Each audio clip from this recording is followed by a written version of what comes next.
t'a dit que tu ne pouvais pas avoir d'enfant. J'aimerais savoir comment tu as réagi à cette mauvaise nouvelle.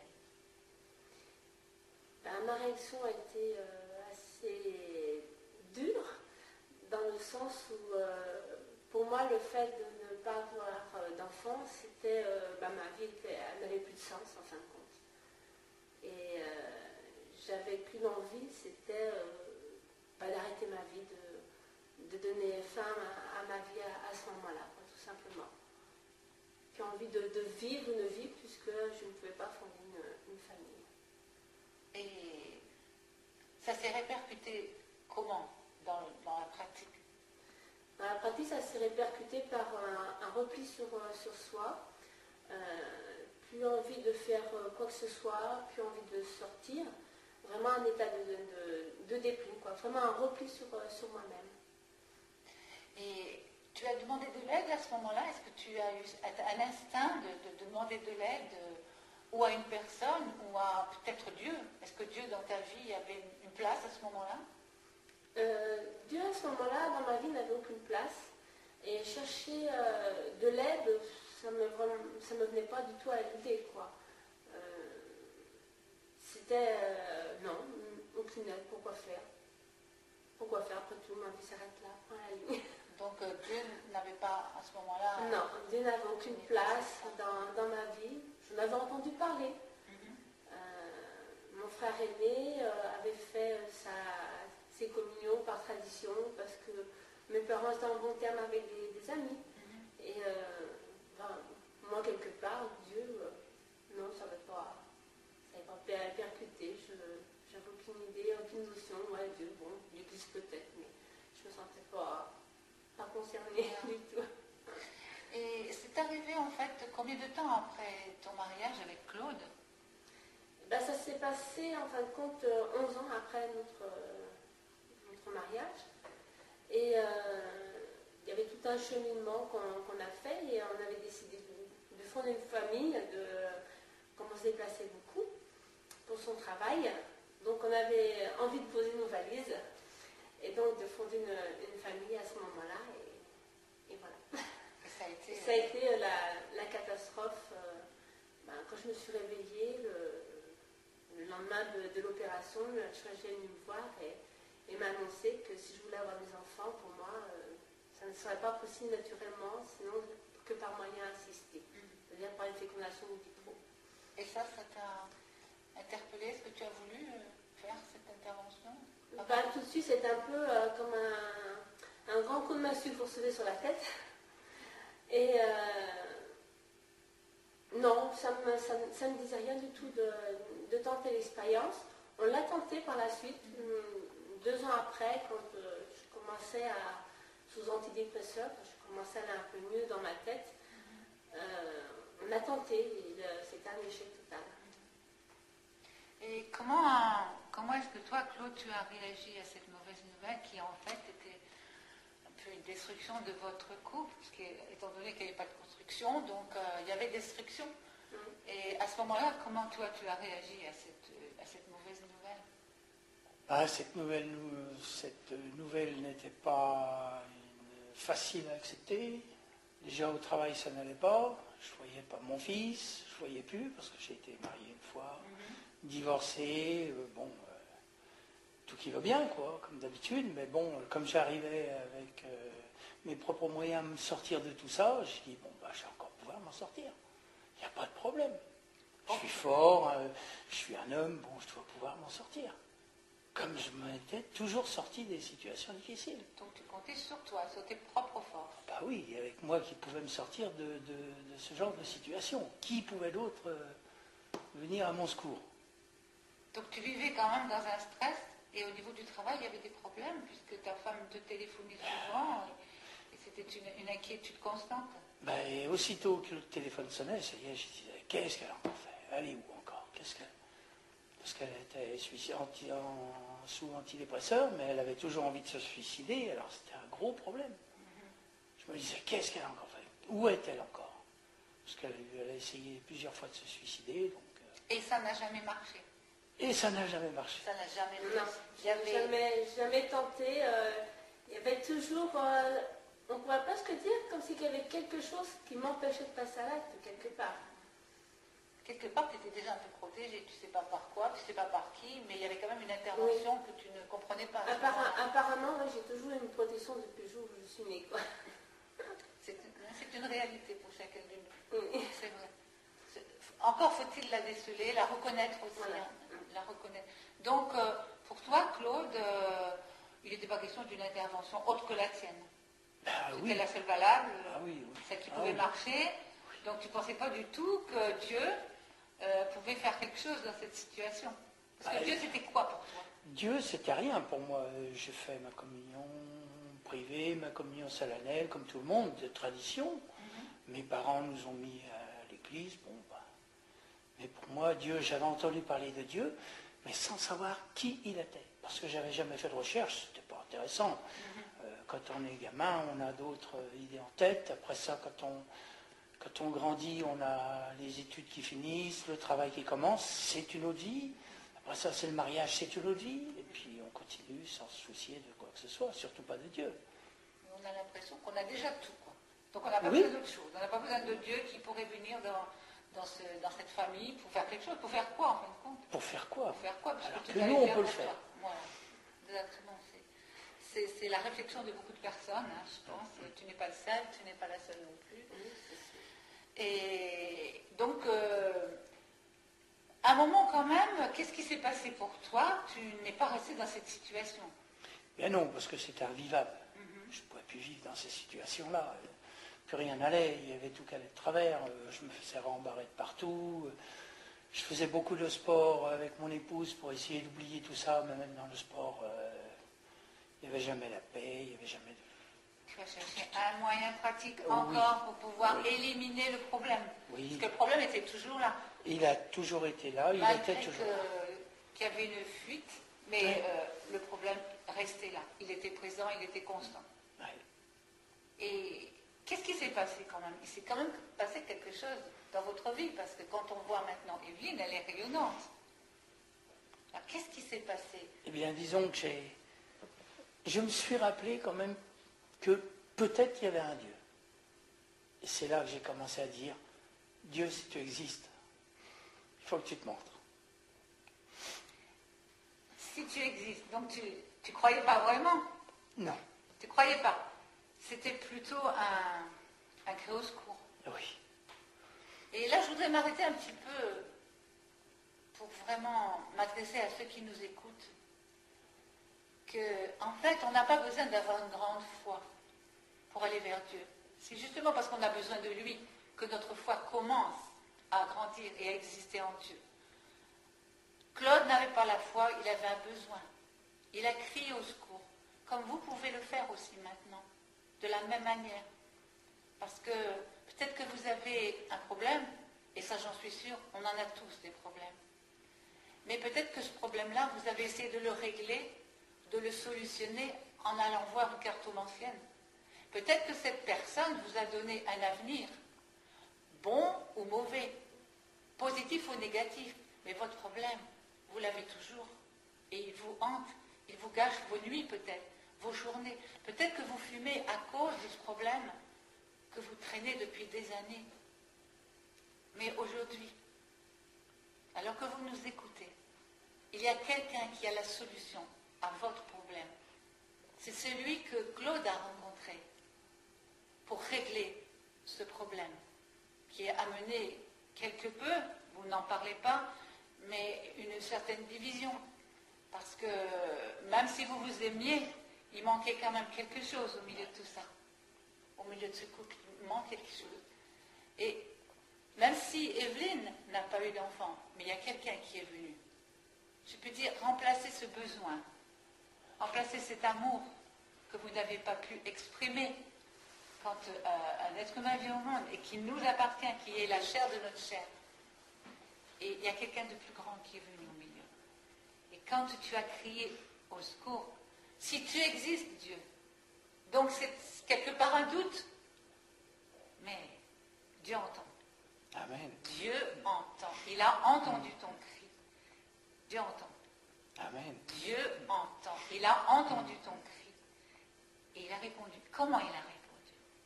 Eh bien, quelques semaines après, une personne est venue nous parler de Dieu, une personne que l'on connaissait. On avait des contrats avec lui, des contrats d'assurance. Il venait pour voir nos futurs contrats d'assurance, parce qu'on avait quelques petits projets malgré tous ces petits problèmes. Et il nous a parlé du Seigneur. Je lui ai dit, oui, le Seigneur, Jésus, oui, j'en entends parler, oui, ton Dieu, oui, oui. Mais il me dit, il y a plus, si tu veux, il y a une personne qui vient dans une assemblée dont je fais partie, et c'est une Américaine, Francine Lowell, qui va parler de Dieu, qui va expliquer qui est Dieu pour ceux qui veulent. C'est gratuit, est-ce que tu veux bien venir? Bah, je dis pour mon épouse. Bon, je ne vois pas de mal. Connaissant ce qu'était un catholique, un protestant, un pentecôtiste et ainsi de suite, j'ai dit, bon, c'est pas une secte, bon, d'accord, on y va. Et on a été à cette invitation. Eh bien, on m'a parlé de Jésus dans cette assemblée. Alors déjà, je savais qu'un homme, ça ne pleurait pas, c'est ce que mon père me disait. Donc, un homme, c'est fort. Alors donc, il a besoin de rien, besoin de personne, juste de ses muscles. Et dans cette assemblée, quand Francine Lowell m'a dit qu'il y avait quelqu'un qui était mort pour moi,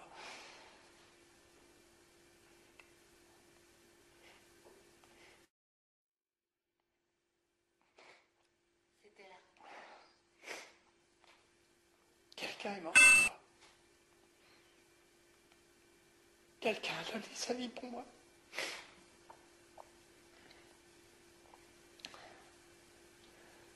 C'est là que j'ai compris la nécessité qu'il fallait que je change de vie. Parce que j'ai dit, si quelqu'un peut donner sa vie pour moi, j'ai quelque chose à faire. C'est au moins croire en lui. Et après, on nous a expliqué qu'on pouvait tout par cet homme qui est mort, qui est ressuscité. Alors j'ai dit, qu'est-ce qu'il faut faire? Est-ce qu'il faut payer? Est-ce qu'il faut... On m'a dit non, c'est un don gratuit. Waouh! Il donne sa vie gratuitement. J'avais du mal à comprendre, mais j'ai compris une chose. C'est que je pouvais m'appuyer sur cette personne. Et c'est ce que j'ai fait tout de suite. Tu as déposé Ah oui. ton fardeau Oh oui. et tu as déposé ton moi, Oui. toi-même, Claude, Oui. le fort, le costaud, l'invulnérable, quelque part. Ça t'apporte quoi? Eh bien, une liberté, quelque chose. J'ai dit, bah, s'il peut tout prendre, qu'il prenne tout. Moi, j'aurais plus rien à me soucier. Et dans les semaines à venir, il y a eu beaucoup de choses qui se sont passées. D'abord au travail, ils ne m'ont pas reconnu parce que non, je n'étais pas un homme facile. Ils ne reconnaissaient pas comment j'agissais. Ils ne me reconnaissaient plus en quelques semaines. Moi, je n'avais pas changé personnellement, mais bon, je pense que ce Dieu en qui j'ai mis ma confiance a fait toute chose pour m'amener un petit peu de bonheur. Et puis, bon, en ayant du bonheur, en ayant la paix, une paix que je n'avais jamais trouvée avant, c'est cette paix qui m'a permis de changer, non pas mon entourage, mais moi-même, et puis voir le monde autrement que ce que je le voyais avant. Tu as été libéré de ce fardeau. Tu as réalisé aussi que ta vie précédente n'était pas forcément bonne non plus, que ton cœur n'était pas forcément pur non plus, parce que on a tous des imperfections. La parole, la Bible parle de péché. Hein, et là aussi, est-ce que tu as vraiment réalisé que Jésus était mort pour toi, pour te sauver de cette situation, mais aussi pour te déculpabiliser de tout ce qui avait été ta vie auparavant, parce que tu as pris conscience aussi que la vie était différente. Ah ben, je me suis aperçu dans quel état de pécheur j'étais, dans quel état de péché j'étais en permanence. J'étais du monde. Je ne me rendais pas compte du mal que je pouvais faire autour de moi. J'aimais bien faire du mal, j'aimais bien. J'étais du monde. Et quand Jésus s'est révélé à mon cœur, enfin cet être qu'on dit, ça a été un déclic pour moi. Il fallait que je change de vie. Il fallait plus que je fasse ça. C'était pas possible. Parce qu'il était mort pour moi. Et il fallait que je continue dans le péché. Mais c'était pas possible. Il Il fallait que je change de bord, il fallait que je fasse demi-tour et que j'arrête tout ça. Parce que j'avais la certitude que si j'arrêtais ça, Dieu pouvait venir au secours de tous mes problèmes. Et par rapport à Evelyne, donc toi tu as réalisé que ce que Jésus a fait pour toi, tu as eu la réponse à ton cri, Oui. la réponse à ton cri. Et toi Evelyne, à ce moment-là, quelle a été ta réaction en voyant ton mari changer, parce que tu as dû voir la transformation au fur et à mesure? Je l'ai vu plus ou moins dans le sens où, étant sous antidépresseur, donc comme j'aimais mon mari, partout où il allait, je l'accompagnais. Donc pour moi, j'y allais, mais machinalement, quand on allait à l'assemblée, après on allait aux réunions, tout ce que j'entendais, c'était bien, en fin de compte, c'était agréable à l'oreille, mais mon cœur n'a pas été touché à ce moment-là. J'ai fait la démarche de donner mon cœur au Seigneur. Mon époux l'a fait avec plus une conscience plus importante que moi, parce que moi, en fin de compte, il aurait été à l'abattoir. J'aurais suivi, quoi. Mais c'était un an plus tard, nous avons fait l'assemblée, il y a eu des baptêmes qui ont été faits, et donc ça s'est passé au bord de la mer, et pour me changer les idées, je m'étais lancée dans la photo, et je faisais des photos, c'était histoire de me changer les idées, sortir un peu de mon trou. Et en faisant un jour des photos des gens qui étaient baptisés, parce que je prends une photo pour leur offrir après, que j'ai un bon souvenir, que j'ai réalisé que ce que j'avais fait un an plus tôt, c'est-à-dire que je m'étais fait baptiser, mais sans vraiment prendre conscience de l'acte que j'avais fait.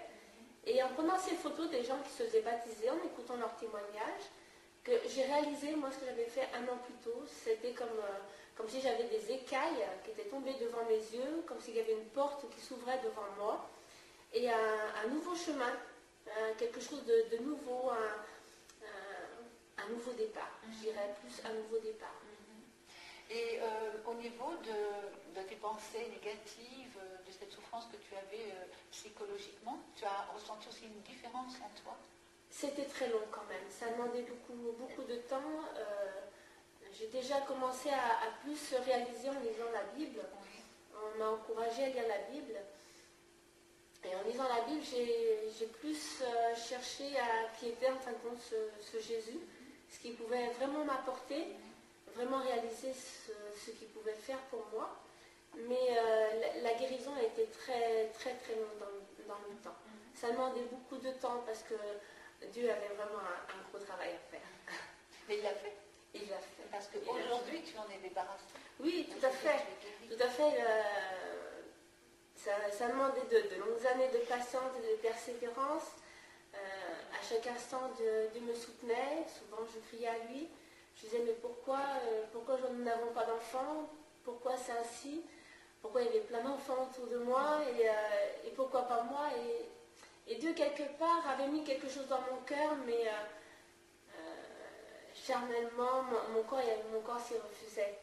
Dans le sens où je savais quelque part que si on n'avait pas d'enfant, c'est parce qu'il y avait une raison. Et j'étais très longue à l'admettre, à admettre et à accepter justement le fait de ne pas être mère un jour. Et ça s'est fait, ça demandait beaucoup d'années, c'est vrai. Mais en son temps, Dieu est venu, a répondu à ses prières, et puis j'ai craqué un jour, j'ai dit, Seigneur, si tu ne veux pas qu'on ait d'enfants, il faut que, tu vois, ce désir qui est au fond de moi d'être mère, il faut que tu viennes faire quelque chose, parce que c'est pas possible de continuer comme ça avec ce sentiment au fond de moi, que tantôt je refoule, tantôt il revient à la surface. Et Dieu a répondu d'une manière un peu surprenante, mais pas du tout comme je l'attendais. Et il a répondu comme lui devait répondre, parce que c'était le meilleur moyen de toucher mon cœur à ce moment-là. Puis en fin de compte, le Seigneur a répondu en son temps, c'est en me déclarant ménopausée. Donc pour moi, ça y est, pour moi, c'était fini, quoi. Il n'y a plus d'attente. Il n'y a plus de raison maintenant. Il n'y a plus de raison maintenant de se poser de gros soucis. Wow. Et puis voilà, la réponse de Dieu a été faite à ce moment-là. Et cette frustration a été quand même compensé par l'amour de Dieu pour toi. Oui, il a été compensé par l'amour de Dieu et j'ai vraiment eu de la chance, c'est vrai que Dieu a œuvré dans le cœur de mon époux. Et une chose qu'il a fait, Dieu, c'est il a resserré nos liens et il a fait en sorte qu'on soit vraiment très complémentaires. C'est-à-dire qu'en fin de compte, on avait une force de dialogue qui nous permettait, en fin de compte, que j'allais pas très bien, de pouvoir lui dire que ça, à mon époux, ça allait pas bien, de craquer un coup, mais il n'y avait jamais de dispute entre nous, il n'y a jamais eu de dispute. Il y a vraiment une compréhension à partir de ce moment-là que Dieu a déversé dans nos cœurs pour que l'on puisse parler et lui crier à lui, Seigneur, fais quelque chose. Et il a répondu, il a toujours répondu. Il vous a encore plus unis. Il nous a plus rapprochés. Il était présent. Parce Lui, qu'il était c'est présent. lui qui l'a fait. Quelque part, c'était comme si comme nous étions distants, Comme un aimant. comme un aimant, et je dirais plus comme un ciment. Comme un ciment qui a fortifié notre couple et qui nous a permis de continuer notre chemin et puis de travailler avec lui. Evelyne, comme vous venez de l'entendre, a reçu l'amour de Dieu et la guérison dans son cœur. Mais maintenant, je vais m'adresser à une personne, à une femme qui nous écoute. Et surtout, ne partez pas. Vous avez avorté et vous êtes dans la culpabilité. Et Dieu, maintenant, à cet instant, veut vous parler, comme il l'a fait à Claude et Evelyne. Vous avez crié à Dieu sans le connaître. Vous n'avez même pas prononcé son nom, mais vous avez crié à un inconnu. Aujourd'hui, il veut vous répondre, cet inconnu. Et je vais demander à Evelyne de prier pour vous. Alors, ne partez pas. Je vous en prie, ne partez pas.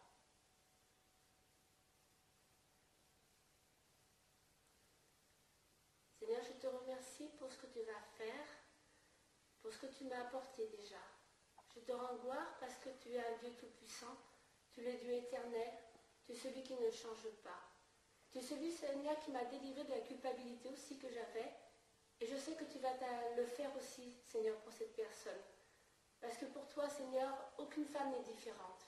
Tu nous regardes toutes, Seigneur, comme tes enfants, comme tes filles. Seigneur, ce que tu as fait pour moi, je te remercie de ce que tu vas faire aussi pour cette personne. Merci, Seigneur, parce que cette femme, maintenant, tu vas la toucher. Tu vas la toucher au plus profond de son être et tu vas lui apporter la guérison et la restauration de son âme parce que tu es un Dieu d'amour. Père, je te remercie dans le nom puissant de Jésus. Et madame, mesdames, prenez courage. Mettez vraiment votre confiance en Dieu, en se disant qui moi aussi j'ai mis ma confiance, et vous verrez qu'il répondra en son temps, mais il répondra toujours à vos cris d'appel et à votre secours.